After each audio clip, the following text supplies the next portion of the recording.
All right, take it away. Okay, so yesterday, walked your bean fields, which, let's not lie to ourselves, Mother Nature has played a great role into this as well. 100%. Okay. 100%. But, gosh, at least chest high, if not shoulder high, which, On Johnny. yeah, that's not very high. But on the same token, I've seen beans at that height too that didn't perform. But I was overly amazed, number one, pod count all the way down. The biggest thing that we started talking about is what's going to happen between now and the finish line. But let's talk about what you've done to those beans if we would say the finish line was today. What have you done so far to get the beans to where they're at? Okay. Well, one of the very first things we did was plant early. We've been planting our beans first here for over 10 years, probably closer to 15. We had bought a second planter at the time, a 20-inch row to narrow up the row spacings, and that we could be planting corn and soybeans at both times. But what we found what we ran into with planting early, we were getting more nodes on the main stems, bigger beans, and in the 20-inch rows we were having white mold problems. And so while I still have that planter in the shed, it was just a box Kinsey planter with ground driven, not real high tech. You want to sell it? Well, let's talk. It came from Kansas. We can send it back. Kidding. Yeah. But so, I mean, that was our first thing for high yield is early planting date.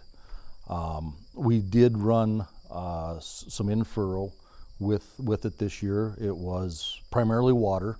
We ran 8 gallons total, but we also ran a half gallon of humic acid. We'd seen good response in root size and stem diameter from that last year. We continued with a half pound of the Solstice WSP Kelp. We had some potassium silicate and molly on the micronutrient side, and then also a quart of liquefied chicken manure. Okay. That got us off and going. Everything was no-tilled with the exception of about 60 acres. We did some strip till experimenting. And what I'm seeing today is I do like the strip till better. We had heavy corn residue from last year, and what I'm seeing in the true no-till, where those stalks are standing, we planted in that heavy residue, we have lost the bottom 4 nodes. It's just stem, they've sloughed off. Yep. Some of that's from the residue, I believe, and some of it we were 2 weeks behind on our first fungicide application this year. Okay. Usually we like to do that at V6 to V8 on the soybeans, June 15th prior to summer solstice. Yep. And we didn't get that done this year, so we've sloughed a lot of those leaves off. Can you take just a second and talk about how important summer solstice is to you? Because, dude, you mention it a lot. And yeah. That is something I've always been like, can you elaborate on why you pay attention to that? And some guys are going to be like, well, duh, Pretzer, but I think there's a lot of farmers that are going to be like, wait a minute, why is this an important thing? Yeah, so for us, I mean, summer solstice initiates the reproductive cycle in a soybean. We're going to see flowers starting then.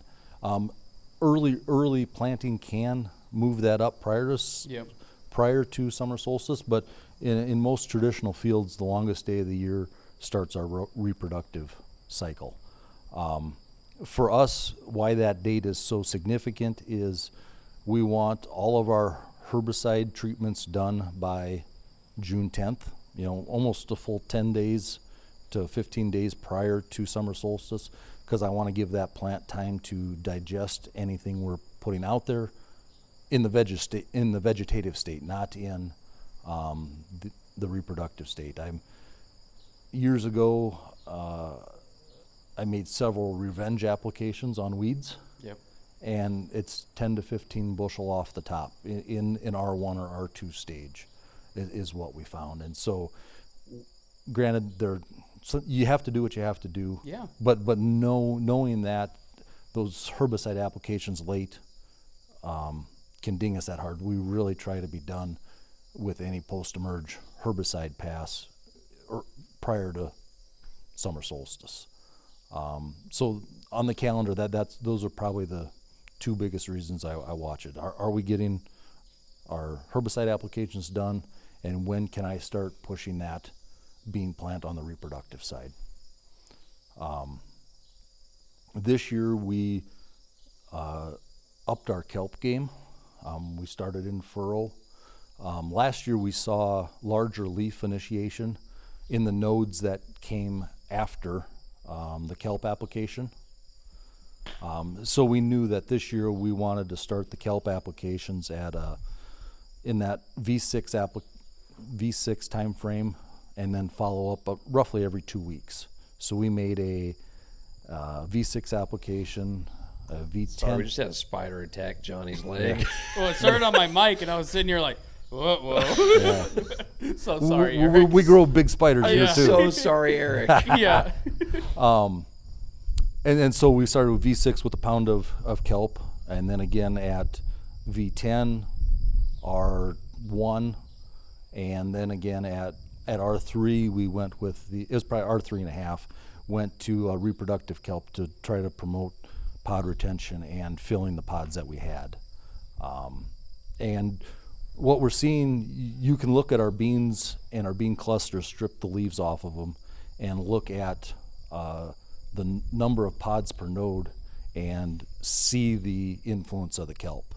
Where we're retaining 8, 9 pods per node, that is the node that developed it right after our kelp application. And then it dissipates, and then you can see the 2-week mark where we hit it again, and here we have another large cluster of soybeans again. Well, what I like about the location of those clusters are going to fill.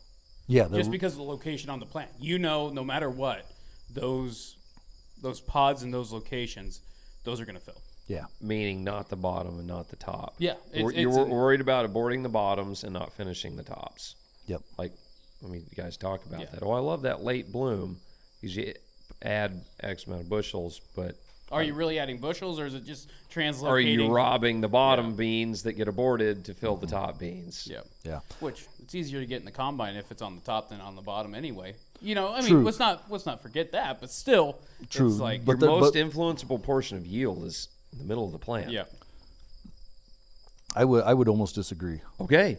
Just because I've seen it in the past where we were conventional till, black soil, warmed up early with the earlier planting. We keep those from the cotyledon up nodes, first 5, and we've got branches that, there's small Yes, clusters there, I but see. now we develop Yes. branches. The branching Yes. from the Yeah. lower layers. Yep. Yeah. And so there's potential to add so much yield in that lower canopy by getting it up early, developing those branches, and then they've got to be protected with that early fungicide application. We've been applying a generic straight strobilurin fungicide in that V6 to V8 area with the sole purpose of that is protecting those leaves and make sure we get those leaves all the way through into R3 without them having them slough off with a bacterial Yep. or some other small disease that'll make them slough off. Because I've noticed that we did it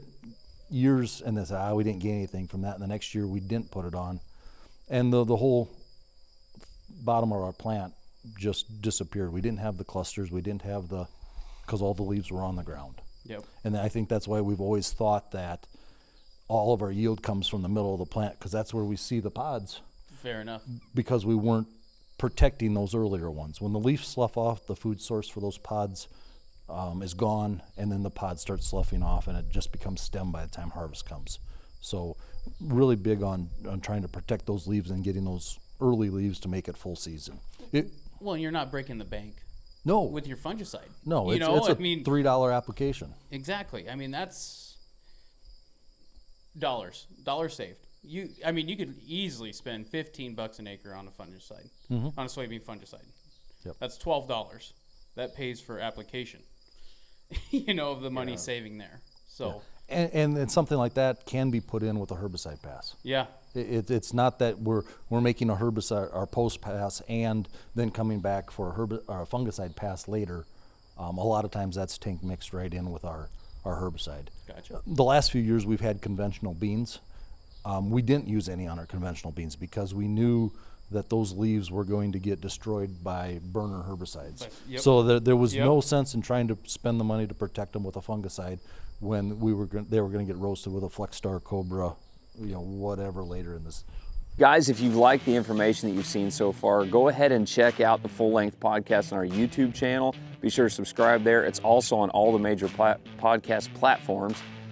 We're constantly dropping info and more content on all the social media platforms, TikTok, Instagram, Facebook, etc. Check it out for a lot more content.